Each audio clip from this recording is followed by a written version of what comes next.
ये पोलर है कि नॉन पोलर है?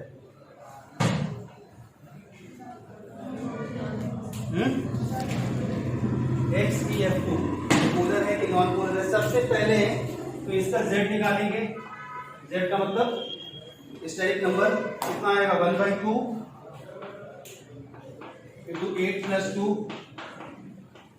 5, और 5 आने का मतलब sp3d होगा।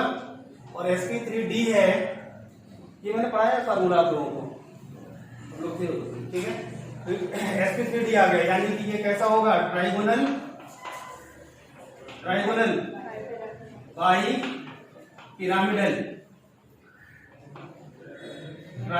बाई पिरामिडल, ठीक है। जरा गौर से देखो यहाँ पे Xe ये जीनान है, फ्लोरीन के साथ ऐसे बनाएगा बॉन्ड, और ये एक लोन पेयर, ये दूसरा लोन पेयर, और ये तीसरा lone pair. Lone pair space में किस पोजीशंस को पसंद करते हैं? लोन पेयर स्पेस में अगर रखे जाएं तो वो किस पोजीशंस को लाइक करते हैं? बोलिए। अगर आप बैठोगे 10 मिनट तो यूजफुल ही रहेगा। बोलो। तो ये कैसा है? Trigonal bi pyramidal. तो सबसे पहले तो यहाँ पे जीनॉन हो गया, this is the one lone pair, ये एक lone pair, look like this, ठीक है। एंड दिस इज व्हाट, क्या है? F। ये 3 लोन पेयर कितने डिग्री पे हैं? 120, ये भी आपका होगा 120, दिस इज अगेन 120। तो ओवरऑल नेट लोन पेयर का इफेक्ट कितना हो गया? 0। और ऊपर की ओर F जा रहा है और एक F नीचे की ओर आ रहा है, तो नेट डाइपोल मूवमेंट 0। तो यहां से नेट डाइपोल मूवमेंट जो है वो 0 है। तो ये पोलर होगा कि नॉन पोलर? नॉन पोलर, ठीक है। और कल मैंने एक रूल बताया था कि अगर सराउंडिंग एटम सेम हो, सराउंडिंग एटम क्या हो? सेम हो, और लोन पेयर पाया जाए तो वो कैसा होता है? पोलर। तो उस रूल का ये एक्सेप्शन है। XeF2 having same surrounding atom and it has lone pair but it is not polar, it is non-polar. That's why छापो अच्छा से छापो।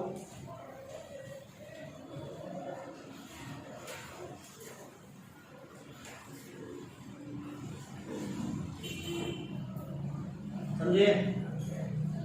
सराउंडिंग एटम सेम है, लोन पेयर भी है, उसके बावजूद ये कैसा है? नॉन पोलर है। बावजूद समझते हो ना इसका मतलब? तुम लोगों को हिंदी आता है, 11th के बच्चों को हिंदी नहीं आता, तुम लोगों की हिंदी अच्छी है।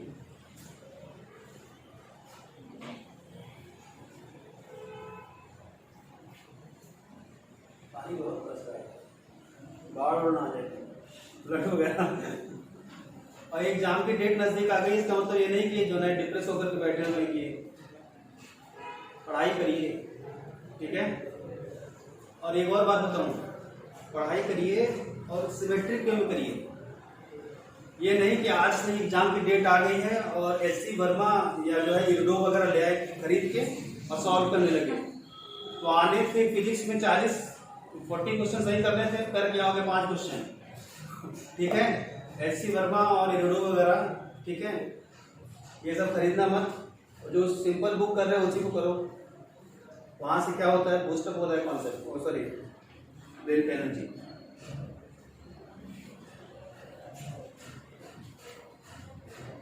अच्छा, इसको तो देखा आपने, बोल दिया तुरंत XeF2 को, कह दिया ये नॉन पोलर होगा। ये क्वेश्चन आया है आपके वहां। इसके बाद इसको देखो, देख के बताओ XeF4, इसके बारे में आप लोगों की क्या प्रतिक्रिया है? देख लो बेटा, XeF4 इसको भी देखना है, कैसा है?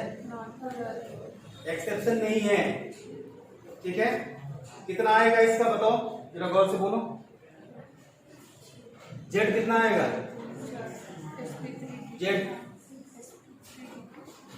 Z आएगा इसका 6 का मतलब sp3d2, यानी कि ये कैसा होगा सर? अगर एक भी लोन पेयर ना होते तो ये कैसा होता, ऑक्टाहेड्रल। लोन पेयर अगर ना होते तो, ठीक है। जेड कितना है बच्चे, इसमें लोन पेयर कितना होगा तुम बताओ। एक्स या 4 में लोन पेयर कितना होगा, कोई बोलेगा नहीं। 2 कैसे, 6 - 4, ठीक है। यहाँ पे लोन पेयर जो आ गए वो 2 और टोटल 6 है, तो बॉन्ड पेयर कितने होंगे, 4। बॉन्ड पेयर कैसे होंगे हमारे, 4। तो ये हो गया जीनॉन, ये fluorine, this one is fluorine, this one is fluorine, this one is fluorine. ये लोन पेयर, ये लोन पेयर। इसने इसको कैंसिल किया, इसने इसको किया, तो ये कैसा हो गया, म्यूनेट 0, यानी कि अगेन नॉन पोलर। ये फिर से एक बार आपके सामने नॉन पोलर बन के आ गया।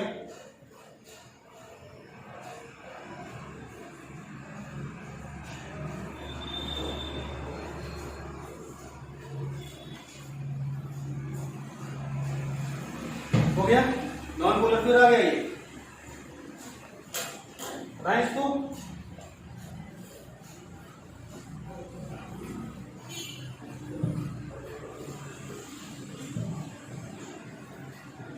ये देखो बेटा,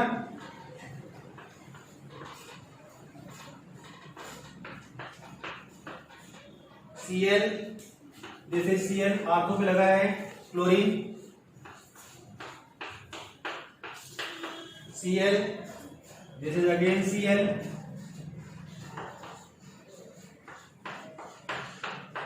Cl, Cl, A, B, C। बताना है decreasing order of dipole movement, decreasing order of dipole movement. हाँ बोले, सबसे ज्यादा किसका होगा, म्यू ए सबसे ज्यादा होगा। कैसे, इसको आगे बढ़ाओगे, इसको बढ़ाओगे, ये वाला एंगल कितना होगा, 72,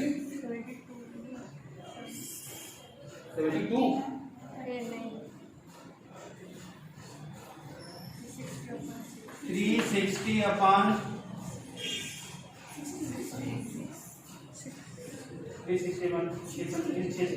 60 डिग्री होगा ना। टोटल बॉन्ड एंगल कितना है, 360, और कितने सराउंडिंग एटम है, 1 2 3 4 5 6, वो पेंटागन की बात कर रहे हैं, 72, ठीक है। हमें भी कंफ्यूज कर दिया, ठीक। अब यहां जरा गौर से देखो, ये 60 है और ये वाला क्या होगा, 120, और ये डायरेक्ट एक ऊपर एक नीचे, cos 60, cos 120, cos 180। cos जैसे जैसे बढ़ता है उसका रिजल्टिंग वैल्यू कम होता है, तो सबसे ज्यादा म्यू ए का, फिर म्यू बी का, फिर म्यू सी का।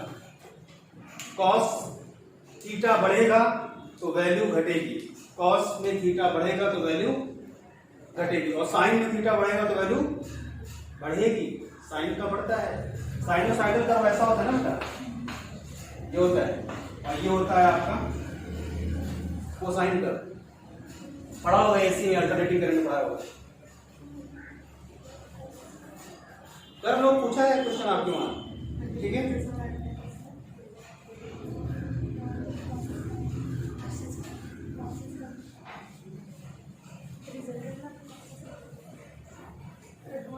अच्छा चलिए, बहुत अच्छी बात है, आप लोगों ने किया।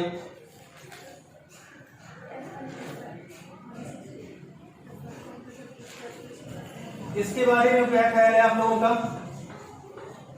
इसके बारे में क्या ख्याल है,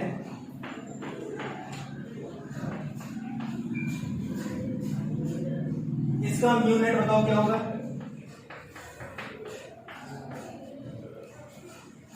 बोलो। इसका नेट डाइपोल मोमेंट कितना होगा, 0। इसका नेट डाइपोल मोमेंट क्या होगा, क्वेश्चन लगाओ करके डायरेक्ट, क्वेश्चन। हाँ क्या होगा, अरे बेटा ये तो एक्चुअली ऐसा है, इधर देखो ये है इस तरह का है स्ट्रक्चर, तो इसका म्यू नेट नॉन जीरो, ये क्वेश्चन है। ये वाला ऑक्सीजन का हाइड्रेशन क्या होगा बताओ? sp3, ये कैसा होगा? sp3, ठीक है, इधर उधर बैठे हुए रहेंगे। हाँ नेक्स्ट बता दो, पूछा गया है यूनिट इसका क्या होगा, जीरो होगा कि नॉन जीरो होगा, पोलर है कि नॉन पोलर है? ये पोलर है। तुरंत नॉर्मल बच्चा वेक्टर पढ़ के जो गया होगा पहली बार, अगर क्या क्वेश्चन आ गया, बहुत ये आया है, ठीक है, और तुरंत इसको इससे काट देगा, काटना नहीं है। नेक्स्ट है परसेंटेज आयनिक कैरेक्टर। ये क्वेश्चन, इसी क्वेश्चन को पढ़ाने के लिए मैंने ये पूरा टर्म पढ़ाया है। Percentage ionic character please in covalent bond, covalent bond में percentage ionic character in covalent bond is equals to observe dipole movement, observed, ये मैंने डीएम लिख दिया, ठीक है, dipole movement upon theoretical dipole movement multiplied by 100। एक question 2-4 साल के अंतराल पे मिल जाता है, तो प्लीज, और आप लोग आ रहे हो यार पढ़ने, थोड़ा सा पॉजिटिव वाइब्स, पॉजिटिव एनर्जी मिल रही है, घर पे जाकर के बस आप लोगों का यही मेन वो होना चाहिए कि केमिस्ट्री में 100-150 क्वेश्चन पर डे करो।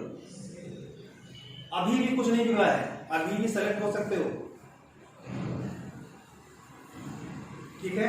और जो किसी एक सब्जेक्ट का एडिट बन जाएगा कि कुछ भी हो जाए, मैं 45 से 45 लाऊंगा फिजिक्स में, उसका कुछ नहीं होगा, ठीक है, या 45 से 45 लाऊंगा केमिस्ट्री में, ठीक। परफेक्शनिस्ट आमिर खान में बनना, ठीक है दिक्कत हो जाएगी। हाँ, आप लोग आ रहे हैं घर से इस समय पढ़ने के लिए, बड़ी बात है, सो प्लीज घर पे जाकर के ऐसे काम करिए, ठीक है। जो क्वेश्चन आए हुए हैं और एलियन के जो डायरेक्टर हैं माहेश्वरी सर, उनका एक स्टेटमेंट है, आपको पता होगा इंडिया की सबसे बड़ी कोचिंग है, ठीक है, मेरा एक्टिविटी वहीं पे हुआ है। उनका एक स्टेटमेंट है कि एक बुक खत्म होने के बाद दूसरी बुक को लगाना, उसके बाद तीसरी बुक को लगाना, ये बहुत बड़ी बेवकूफ़ी है। एक बुक को ही 10 बार लगाओ, एक बुक को ही 10 बार लगाओ, ठीक है, अगर सेलेक्ट होना है तो। मास्टर थोड़ी बनना है, ये भी बुक लगा लिया, वो भी लगा लिया, वो भी लगा लिया, पूरा लगा के बैठे हैं, ठीक है। एक बुक खत्म होने के बाद फिर उसी को लगाओ, और बुक कोई खराब नहीं होती, वही एनसीईआरटी फिंगर टिप्स वाली बुक, उसी को लगा के लोग कहाँ पहुंचे आपको नहीं पता। जिन बच्चों को ये नहीं पता है कि कौन सी बुक अच्छी है और कौन सी नहीं अच्छी है, वो सिर्फ एनसीईआरटी और नीट गाइड को पढ़ के, ठीक है, लास्ट ईयर एक बच्चा था वो एम्स जोधपुर पाया, उसी को पढ़ 674 नंबर था, 674। जिनको ये नहीं पता, बहुत पुरानी गांव में एकदम जो है, मैं वहां पे था गुवाहाटी से 200 किलोमीटर अंदर, ठीक है, तो उस गांव में ना बिजली आती थी ना कुछ आता था। तो ये है परसेंटेज आयनिक कैरेक्टर। ये मैंने क्यों पढ़ाया, ये अगर आपकी किस्मत सही रहेगी तो इसका आंसर 20% से कम ही होता है। तो अगर 4 ऑप्शन हो और 3 20 के ऊपर हो और 1 20 के नीचे, तो उसी को मारो, आगे निकलो। बस इसी को बताने के लिए मैंने जो है इसमें लिखा है। थोड़ा सा इसको देख लीजिए, लिखा है तो जैसे HCl है तो ये Cl नेगेटिव है और ये Cl क्या है, पॉजिटिव। डाइपोल मूवमेंट की डायरेक्शन कहां से कहां होती है, प्लस से माइनस की ओर। केमिस्ट्री में इलेक्ट्रॉन का महत्व कुछ ज्यादा है, इसीलिए डायरेक्शन ऐसी दिखाई गई। Dipole movement is equals to, इन दोनों में से कोई एक चार्ज, क्योंकि चार्ज सेम है, multiplied by bond length. D का मतलब है डिस्टेंस नहीं है, इन दोनों के बीच में ऐसा तो नहीं होगा ना कि यहां से विश्राम बाग चले जाओ, उतना डिस्टेंस ना, ये पिकोमीटर में होगा डिस्टेंस, नैनोमीटर पिकोमीटर में डिस्टेंस होगा, ठीक है। तो mu equal to q into bond length, charge into bond length. और ये याद रखना कि चार्ज हमेशा ESU में रखना, इलेक्ट्रोस्टैटिक यूनिट्स, ठीक है। 4.8 इंटू 10⁻⁻10, अगर एक इलेक्ट्रॉन पे आपको चार्ज पूछा जाए कि एक इलेक्ट्रॉन पे कितना चार्ज होता है, 1 इलेक्ट्रॉन पे चार्ज होता है 4.8 इंटू 10 की पावर -10 इलेक्ट्रोस्टैटिक यूनिट। हमेशा जब जब आप आयनिक कैरेक्टर निकालेंगे तब इलेक्ट्रॉन की वैल्यू किसमें रखोगे, इलेक्ट्रोस्टैटिक यूनिट में, और ये डिस्टेंस है ये सेंटीमीटर में रखोगे। किसमें रखोगे बेटा, सेंटीमीटर में, ठीक है। उतार लो, इंपॉर्टेंट है। और ये मत बोलना कि हमेशा 20% से कम आएगा, कभी कभी 25% भी आता है, ठीक है। उसके लिए बताया गया है observe dipole moment upon theoretical dipole moment. वो क्वेश्चन प्रैक्टिस करिए, और मेरी यही दुआ है कि आप लोग अच्छे अच्छे कॉलेज में जाएं।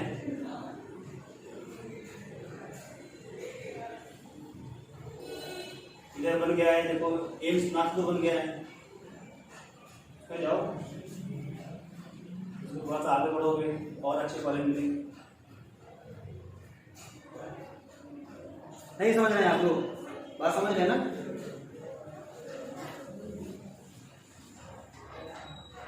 ठीक है, अब ये देखो जरा गौर से, डाइपोल मोमेंट की सबसे ज्यादा फेवरेट और फेमस यूनिट क्या है बेटा, ये बताएगी नीचे, बोलो बेटा। डाइपोल मोमेंट की सबसे फेमस यूनिट जो दुनिया जानती है, केमिस्ट्री की बात कर रहा हूँ, फिजिक्स में नहीं, वो तो हम लोग को पढ़ाया गया था अटल जी, लता जी। अरे यही होता ना dipole moment, electrical dipole moment is equal to Q into 12। वहां पे फिजिक्स में Q इंटू 12 होता है। Charge is what 80, length here, mister Atal Bihari Vajpayee. उल्टा कर दो इसको, क्या बन जाएगा, तो मुझे याद है 12th का अभी तक, लता मंगेशकर बन गया ना, ठीक। लेकिन वो अलग है, ये तो डायमेंशन है। हाँ बताओ बेटा, अरे डिवाई, जब यही नहीं याद होगा तो क्वेश्चन कहां से सही करोगे, क्या होती है डिवाई। तो म्यू इज, इधर देखना ये नोट है प्लीज, मैंने कहा ना सिर्फ बातें सुन लोगे 1 घंटे तो कुछ ना कुछ अच्छा मिलेगा। तो जो लोग आ रहे हैं इस समय पढ़ने, ठीक है, उनके पास रियल में गट्स है, तब आ रहे हैं। तो mu is equals to how much, Q into D. Q की वैल्यू किसमें रखोगे बेटा, ESU में, और D is what, not distance between cation and ion, bond length, इसकी वैल्यू को रखना सेंटीमीटर में। जब Q की वैल्यू को ESU में और D की वैल्यू को सेंटीमीटर में रखोगे तो इसको 10 टू द पावर 18 से डिवाइड कर देना, -18 से, और ये वैल्यू आ जाएगी डिवाई में। अब वहां पे सेंटीमीटर में नहीं दिया होगा, वहां पे एंगस्ट्रॉम में दिया होगा, पिकोमीटर में दिया होगा, क्योंकि बॉन्ड लेंथ है। उसको कन्वर्ट करके किसमें रखो, सेंटीमीटर में। चार्ज ESU में रखना है, ठीक है, और उसको डिवाइड कर दो किससे, 10 टू द पावर -18 से। तो जो भी डाइपोल मोमेंट कैलकुलेट होकर के आएगा वो किसमें आएगा, डिवाई में। तो इंपॉर्टेंट है। इसी के साथ एक क्वेश्चन लिखते हैं और आप लोगों को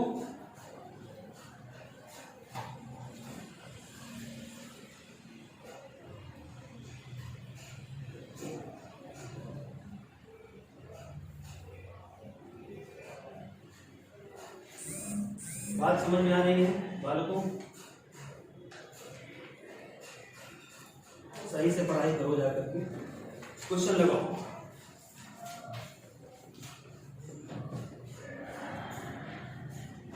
लिखो observe dipole movement of HCl। Question है, पूछा गया है आपके वहां, लिखो observe dipole movement of HCl is 1.03 dBi. Observed dipole moment of HCl is 1.03 dBi. लिख लिया, dBi मतलब capital D, and HCl bond length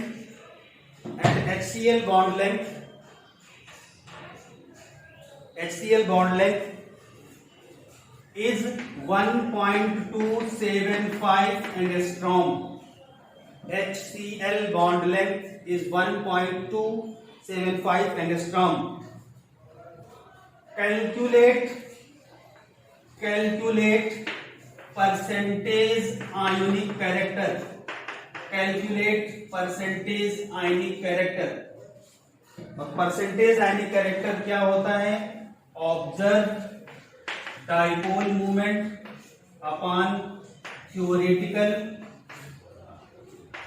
dipole movement multiplied by 100। Observe कितना है? चलो लगाओ अच्छा, देखो क्वेश्चन आया है आपके बिल्कुल, अगर इसको लगा लेते हैं तो आप लोगों को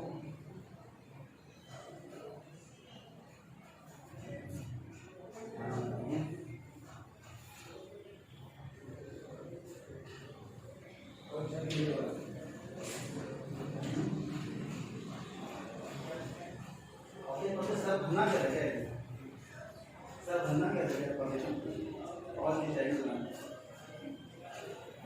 हाँ सर,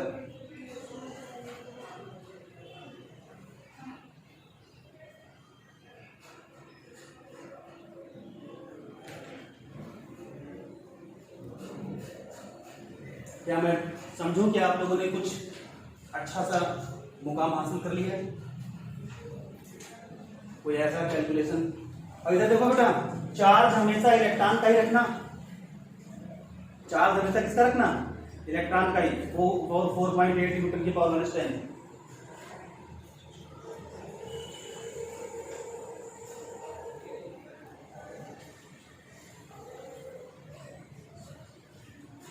अरे भाई ऑब्जर्व कितना है बेटे?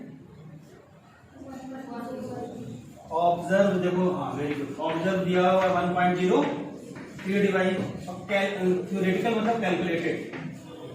थ्योरेटिकल कैसा होगा? Q into D. Q कितना है? 4.8 इंटू 10 की पावर माइनस 10। और D क्या है?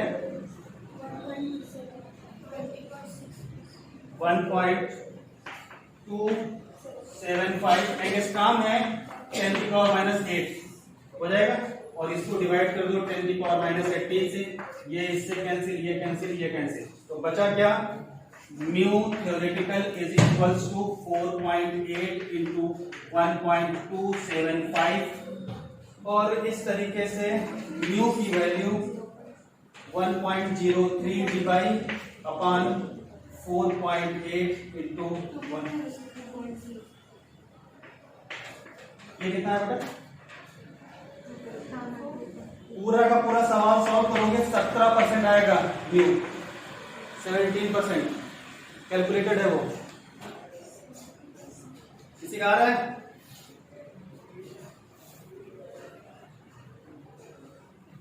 अरे यहाँ पे 3 डिजिट के बाद पॉइंट लगा हुआ है, ऊपर 100 जाएगा ना, 1000 जाएगा।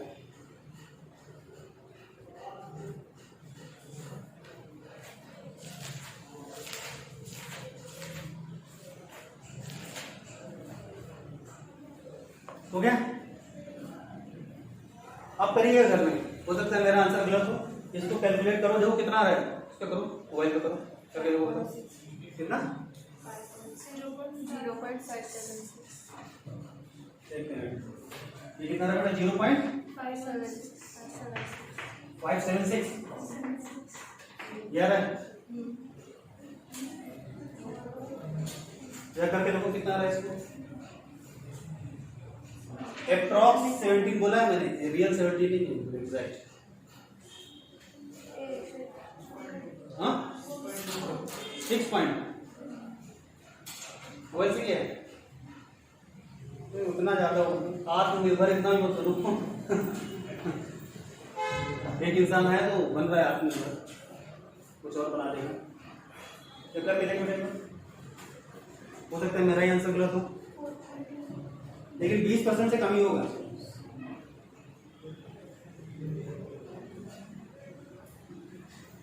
ये नहीं कर रही है, कितना है?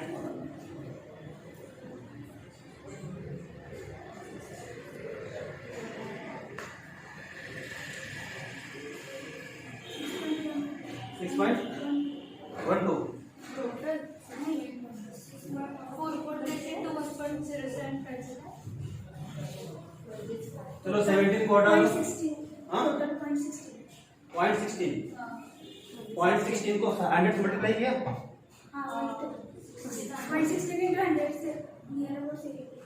ये अबाउट आ गया ना।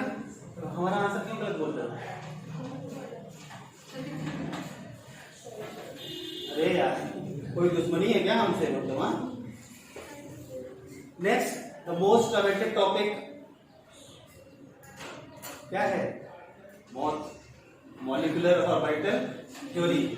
आइए सर, मॉलिक्यूलर ऑर्बिटल थ्योरी देखो बेटा,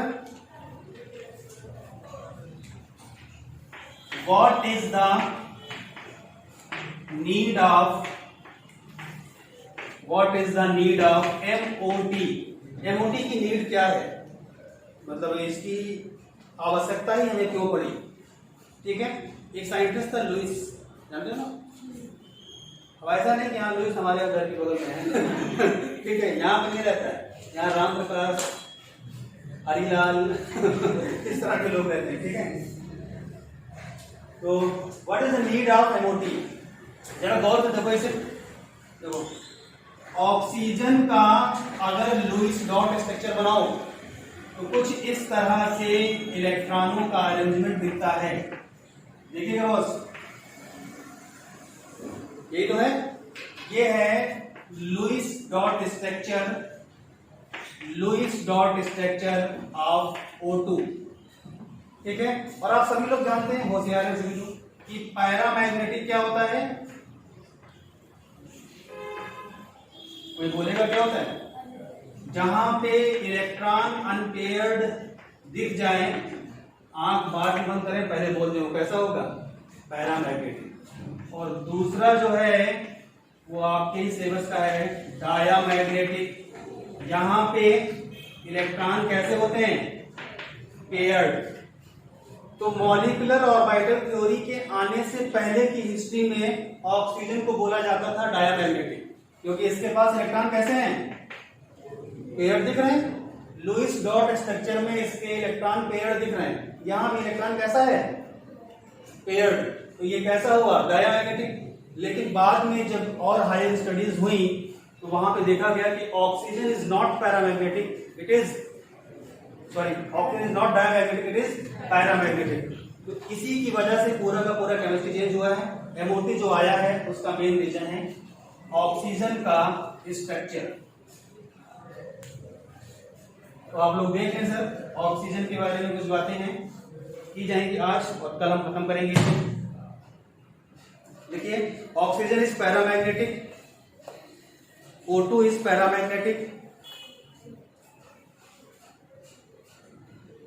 O2 is paramagnetic and it is explained by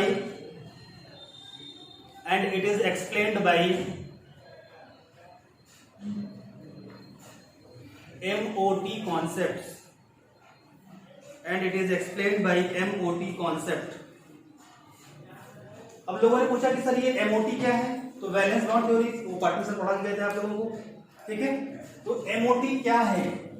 MOT molecular orbital theory is extension of valence bond theory, और कुछ नहीं है। क्या है ये? Molecular orbital theory is the extension of what? Valence bond theory. ठीक, अब जरा गौर से देखो और देख करके बताओ, हम बनाने जा रहे हैं एक एटॉमिक ऑर्बिटल। क्या बनाने जा रहे हैं? Atomic orbital. वहां पे न्यूक्लियस होगा, और न्यूक्लियस के सराउंड में क्या होगा बच्चों? इलेक्ट्रॉन होगा। तो यहां पे सिंगल इलेक्ट्रॉन सिंगल न्यूक्लियस के इन्फ्लुएंस में चल रहा है। यहां पर भी आपने एक और दिखा दिया, ये इलेक्ट्रॉन, यहां पर भी ये सिंगल इलेक्ट्रॉन के ऊपर इन्फ्लुएंस किसका होगा? सिंगल न्यूक्लियस का। नॉर्मली वैलेंस बॉन्ड थ्योरी क्या बोलती है आप लोगों से? पता नहीं क्या है VBT? बेटा क्वेश्चन आएंगे अगर इससे 4 तो 6 4 24, उतने एग्जैक्ट मार्क्स मिलेंगे आपको। एक गलत करके आओगे तो आपकी रियल जो वैल्यू होगी उसमें से एक खत्म। आराम से, बहुत सही से इसको समझ है, पढ़ लो। दोबारा से जो भी बोलोगे ऑर्गेनिक का पार्ट पढ़ा दूंगा, ठीक है। निराश उदास होने की जरूरत नहीं है, खुश रहो।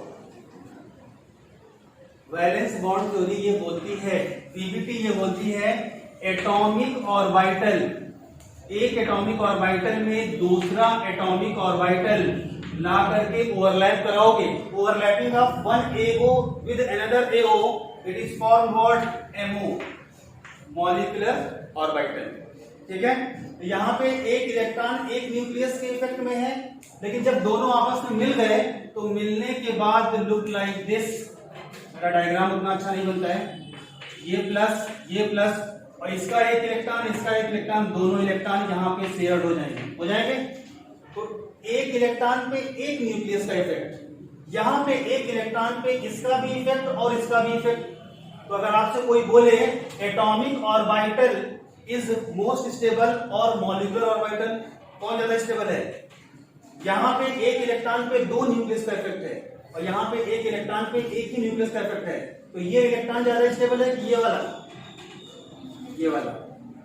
तो लिखिए atomic orbital, atomic orbital, atomic orbital combine, atomic orbital combine और ओवरलैप, एटॉमिक ऑर्बिटल कंबाइन और overlap to form molecular orbital, to form molecular orbital, ठीक है। नेक्स्ट पॉइंट देखो बेटा, मैंने कहा ना कुछ दिन की और किल्लत है, उसके बाद सब सही हो जाएगा।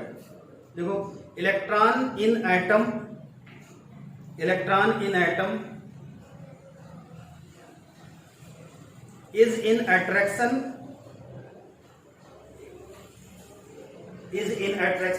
of atomic nuclei, is in attraction of atomic nuclei,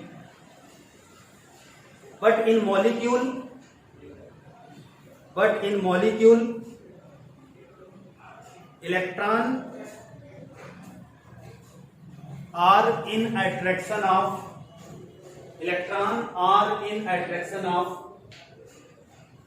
molecular nuclei।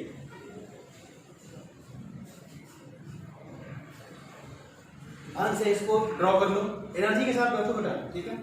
मैं बार बार बोलता हूं आपके फायदे के लिए।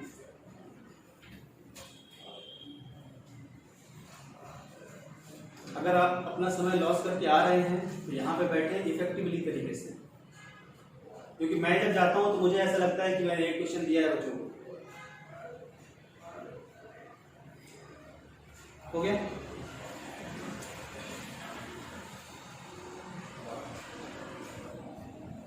चलिए राधे,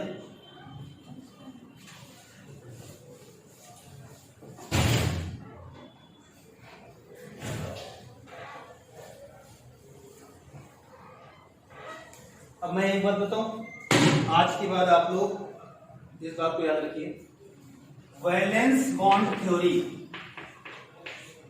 अगर आपसे कोई पूछे what is the main focus of valence bond theory, तो वो ये बोलती है कि एक एटॉमिक ऑर्बिटल दूसरे एटॉमिक ऑर्बिटल से कंबाइन होगा और क्या बना देगा बच्चों, मॉलिक्यूलर ऑर्बिटल। और एमओटी क्या बोलती है, सिर्फ एक लाइन में डिफरेंस आएगा, एक एटॉमिक ऑर्बिटल दूसरे एटॉमिक ऑर्बिटल से कंबाइन होगा तो ये भी मॉलिक्यूलर ऑर्बिटल बनाएगा। क्या बनाएगा, मॉलिक्यूलर ऑर्बिटल। लेकिन एक मॉलिक्यूलर ऑर्बिटल कम एनर्जी वाला होगा और दूसरा मॉलिक्यूलर ऑर्बिटल ज्यादा एनर्जी वाला होगा। तो जितने एटॉमिक ऑर्बिटल उतने ही क्या होंगे, मॉलिक्यूलर ऑर्बिटल। तो this is the molecular orbital of less energy and this one is the molecular orbital of high energy. बात समझ में आ रही है? इसे बोलते हैं लेस एनर्जी वाले को bonding molecular orbital, less energy वाले को बोलते हैं बच्चों बॉन्डिंग मॉलिक्यूलर ऑर्बिटल। और जिनकी एनर्जी ज्यादा होती है इन्हें बोलते हैं anti anti bonding molecular orbital. तो आप लोगों को परेशान होने की जरूरत नहीं है, ये मेन कॉन्सेप्ट है एमओटी का। एक एओ दूसरे एओ से कंबाइंड होगा, दो तरह के एमओ बनाएगा। एक एमओ जिसकी एनर्जी कम होगी उसे बोलेंगे बीएमओ, बॉन्डिंग मॉलिक्यूलर ऑर्बिटल, और दूसरा जिसकी एनर्जी ज्यादा होगी उसे बोलेंगे ABMO, anti bonding molecular orbital.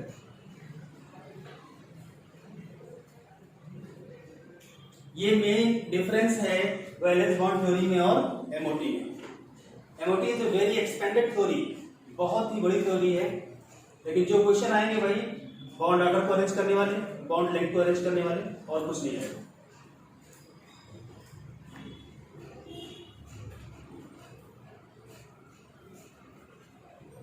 हो गया? अब लिख लें, जैसे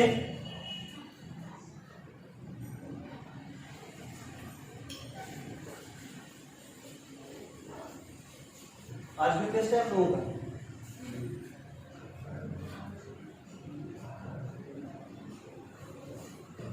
जैसे हम यहाँ पे वैलेंस बॉन्ड थ्योरी के अंदर मैंने 1s ऑर्बिटल को 1s के साथ क्या किया, ओवरलैप किया। तो आपको पता है कि s ऑर्बिटल कैसा होता है, नॉन डायरेक्शनल। कैसा होता है, पूछा गया क्वेश्चन है नीट का। s orbital non directional nature का होता है, और यहाँ पे ओवरलैपिंग सिर्फ हेड ऑन होगी, और हेड ऑन ओवरलैपिंग से क्या, कौन सा बॉन्ड बनता है, सिग्मा बॉन्ड। यहां से क्या बना, सिग्मा 1s, 1s की ओवरलैपिंग से कौन सा बॉन्ड बना, sigma. Atomic orbital, this is the molecular orbital, sigma 1s। ठीक है, यहां पे हो जाएगा फिर मॉलिक्यूलर ऑर्बिटल 1s और 1s कंबाइंड हुआ, तो 1s कंबाइंड होने से कौन सा बॉन्ड बनेगा, सिग्मा। एक सिग्मा कम एनर्जी वाला, that is sigma 1s, this is bonding molecular orbital, and again sigma star 1s, this is ABMO। अगर आपसे कोई पूछे एनर्जी का क्या प्लेटफॉर्म होगा इनका, तो सिग्मा 1s से ज्यादा एनर्जी होगी सिग्मा स्टार 1s।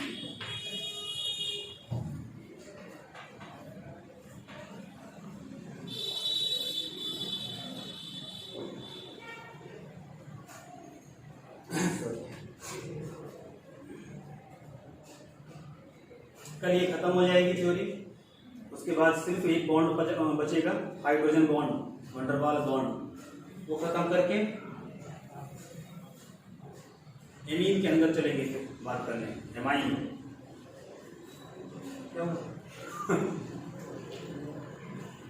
मैंने पहले बोल दिया ना, आप जो कहोगे वो पढ़ा दोगे, लेकिन पहले वो रहे ना पार्ट कि हमारा सिलेबस कंप्लीट नहीं हुआ।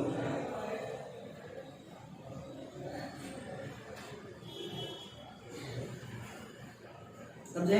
अलग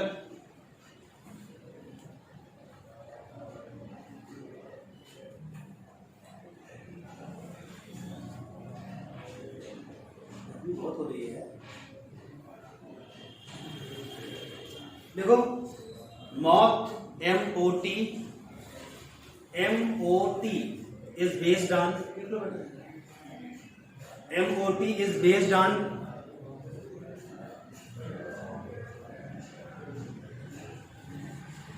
de Broglie model,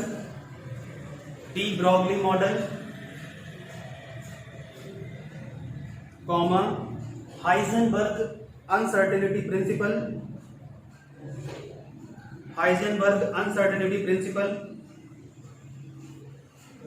and Schrödinger model,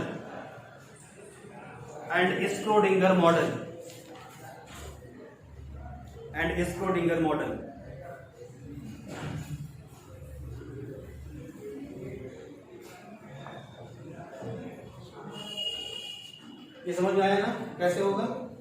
anti bonding का एनर्जी क्या होगा, ज्यादा होगा, बॉन्डिंग का एनर्जी कम होगा। तो आप बाउ ने क्या बोला था, इलेक्ट्रॉन पहले वहां जाएंगे जहां पे उनकी एनर्जी क्या होगी, कम, और उसके बाद कहां जाएंगे, ज्यादा वाले में। तो इलेक्ट्रॉन पहले बॉन्डिंग में जाएगा कि एंटी बॉन्डिंग में, बॉन्डिंग में, और फिर कहां जाएगा, एंटी बॉन्डिंग में। तो एंटी बॉन्डिंग ऑर्बिटल बाद में भरे जाएंगे और बॉन्डिंग ऑर्बिटल पहले भरे जाएंगे।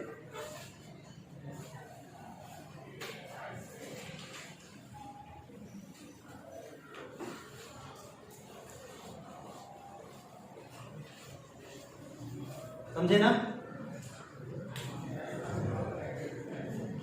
स्क्रोडिंगर क्या बोलता था? स्क्रोडिंगर क्या कहता था? किसी को पता है? स्क्रोडिंगर बोलता था ऑर्बिटल वो प्लेस है जहां पे इलेक्ट्रॉन के पाए जाने की प्रोबेबिलिटी बहुत ज्यादा होती है। सुन लीजिए, इंपॉर्टेंट सेम सेंटेंस आया है। स्क्रोडिंगर क्या कहता था? ऑर्बिटल वो प्लेस है, किसी एटम में पाया जाने वाला वो प्लेस है ऑर्बिटल जहां पे इलेक्ट्रॉन के पाए जाने की प्रोबेबिलिटी बहुत ज्यादा है। Probability of finding the electron is maximum in orbital, और कहीं नहीं, 90 to 95%। उसके बाद दूसरा था डी ब्रोगली, वो क्या बोलता था? Electron is move like a wave, electron एक वेव की तरह मूव करता है, ठीक है, यानी लुक लाइक दिस। इलेक्ट्रॉन इसमें ऐसे साइनोसॉइडल फंक्शन के साथ इस तरह से इसे मूव करता है, ठीक है। तो अगर इसको सही से ड्रॉ करोगे, देखो बेटा, ये दिस वन इज व्हाट?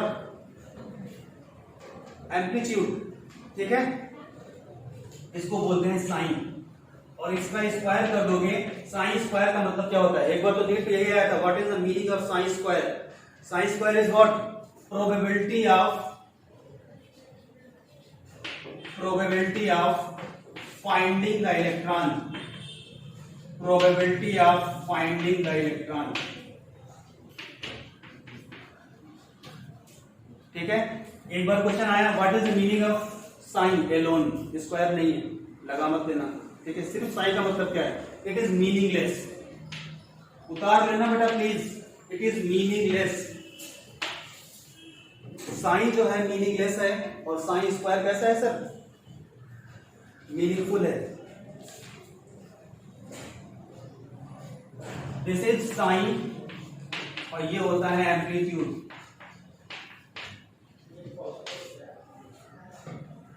समझे बालकों? ये इंपॉर्टेंट बातें हैं, आप लोग सीखिए इसको।